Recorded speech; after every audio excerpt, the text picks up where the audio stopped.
चालू आहे. ठीक आहे, एवढा होतो. हे झाला कॉपी करून आता इथे पेस्ट केलं अजून मी. असं तुम्हाला 6 रिजनचं काढायचं आहे. एक काढलं आता एक अजून काढून देतो मी. सेकंड कोणता आहे तुम्ही सांगा. सेकंड आपलं आहे कोणता, डिस्ट्रीब्युटरचा कसं परफॉर्मन्स आहे तेही बघायला लागणार सर आपल्याला आता. तर ते कसं बघू जर आता आपण सेम तेच कॉपी पेस्ट करा, सेल चेंज करून द्या, इनडायरेक्टली जरा लिंक होऊन जाते शीट्स. बस बाकी अजून काय आहे त्याच्यात. हां बस आता आपल्याला काय करायचं आहे, हे जे डेटा आहे आपला इनडायरेक्ट हे आता आपला होता मॅन्युफॅक्चर, हे आपण डिस्ट्रीब्युटर फक्त सेल चेंज करून देऊ आपण. तर म्हणजे चेंज कसं, पहिली E6 होतं आता E7 खालचं झालं. आता हे खाली डिस्ट्रीब्युटर बसले आहे, फक्त आपले डबे बदलायचे. आपण कुठेही इनडायरेक्टली बघू शकतो. कंट्रोल-D आणि F2 करून पहिलं आलेलं कॉपी म्हणून तेच कंट्रोल-V आणि मग काय करू फक्त सर आता फक्त E हटून F लावा, G लावा, वरचं हेडर रोज चेंज करावं लागते. H लावा, Hच्या नंतर काय आहे I लावा, आयच्या नंतर काय तेव्हा J लावू. I J K आता काय ABCD विचारून झाले डबल तुझं कॉपी केलं तर नाही. आपल्याला त्यांना रिपोर्ट द्यायचे ना अलग अलग बिझनेस. हे त्यांचा परफॉर्म आपल्याला डेटा कसा लिहिलेला आहे आपल्याला कंपनी वाईज, बरोबर. इथे त्यांचे कंपनीचे रिजन दिलेले आहे. समजा रिजन मॅन्युफॅक्चरिंगचा कसं झाला, ईस्टमध्ये रिजन वाईज डेटा येतात. त्यांना असंच तर पाहिजे आहे की भाई मॅन्युफॅक्चरिंगचा पूर्ण शीट्समध्ये काय बिझनेस आहे. डेटा जसं राहणार तशीच रिपोर्ट विचारणार ना ते. इथे डेटा कसा दिलेला आहे बिझनेस, तुम्हाला एक एक शीटमध्ये सर्व सेगमेंटचे बिझनेस आहे. मॅन्युफॅक्चरिंग सेगमेंटचा किती, डिस्ट्रीब्युटरचा किती. आता ईस्ट नॉर्थ अलग अलग शीट आहे, त्यांची 10-15 शीट्स राहणार. ते म्हणणार तिथून area wise, zone wise, network wise हे शीट्स आम्हाला बनवून द्या.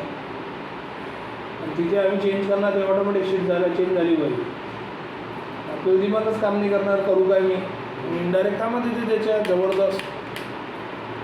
त्याच्यासाठी इनडायरेक्ट तेव्हाच काम करते ॲडव्हान्टेज जेव्हा आपण शीटला सेम टू सेम सेलवर ठेवला.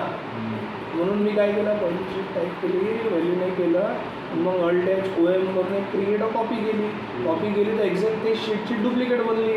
ते शीटची डुप्लिकेट बनली तर आपल्याला काय भेटलं, मग एक्झॅक्ट सेल भेटले, तिथेच पडलेले आहे ते. समजलं की नाही. नंतर तुम्ही भलतेच सेल घेणार, एक घेतली दुसरी शीट असं नावाचा कॉपी पेस्ट कुठे दुसऱ्या इकडे पेटवून मग लिंक नाही होणार ते. बस सेल सेम राहिले पाहिजे. जसं माझे बाबा म्हणत होते, मित्र कसे भेटते, एकच दिमाग सारखे. तुझा दिमाग आणि त्याचा दिमाग समजा मिळत असणार तेव्हा तो मैत्रीण राहणार किंवा मित्र राहणार. त्याचा दिमाग खूप शार्प आहे, तुझी तेवढा कमजोर आहे, तो तुझा मित्र होऊच नाही शकत म्हणे, शक्यताच नाही आहे. तुझं त्याचं मेलच नाही आहे म्हणे. असं मी माझ्या बाबा म्हणते, मी तुम्हाला बोलून राहिलो. तसंच ही लॉजिक आहे. एकच शीट राहिली पाहिजे सेल वाईज. कळलं की ते आडेकडे गेले कुठं डेटा तर मग जमणार नाही का नाही. असं कोण डेटा द्यायला लागेल कंपनी. हां मग तेव्हा सेम रिजन येईल नको येणारच सेम आपल्याला. एरिया वाईज, रिजन वाईज फक्त जे डब्बे राहणार सेम राहणार, फक्त त्याचा डेटाचा जे वर्क राहणार ते अलग अलग राहणार. वर्कलाच तर आपल्याला जोडायचं आहे. जसं वर्क इथे काय होता सेगमेंट वाईज दिसून राहिलं पूर्ण वर्क कंपनीचा. आता हे पूर्ण अलग अलग शीट्स आहेत अशी, तर मला ते रिपोर्ट बनवून द्यायची आहे. पण बनवून दिली पाहिजे दुसरी रिपोर्ट. असे 6 सेगमेंटची बनवून देऊ शकतो आपण. फक्त आता हे पर्सेंटेज पाहा, आपण वरती कॉपी पेस्ट केला आहे हे बरोबर राहिले पाहिजे पर्सेंटेज, नाही तर भलतंच होणार. नीती चेक करता हे परफेक्ट राहिले पाहिजे आपले. पाहते बा तिथे लिंक झाला, गडबड झाला ना. हे पाहता हे बा लिंक राहिला पाहिजे याच्यासोबत. याला ॲपवर 2 वेळा येतेच तुम्हाला कंट्रोल. कारण की टोटल आपली 100 आली पाहिजे. इथे टोटल आपली 100 आली पाहिजे, इथे टोटल आपली 100 आली पाहिजे. आणि एक्सेल राहतेच कसं ते कसं म्हणजे एक्सेलचं रो आणि इंटरसेक्शनचं हे राहते. हे जे इकडची टोटल आहे पहा, खाली स्टेटस बार पर पहा 63,389 आणि इथेही तुम्ही टोटल बघणार वरची अशी आडवी तेही 63,389च राहणार. एक्सेल आहे ना तो रो इंटरसेक्शन मला एकच राहते.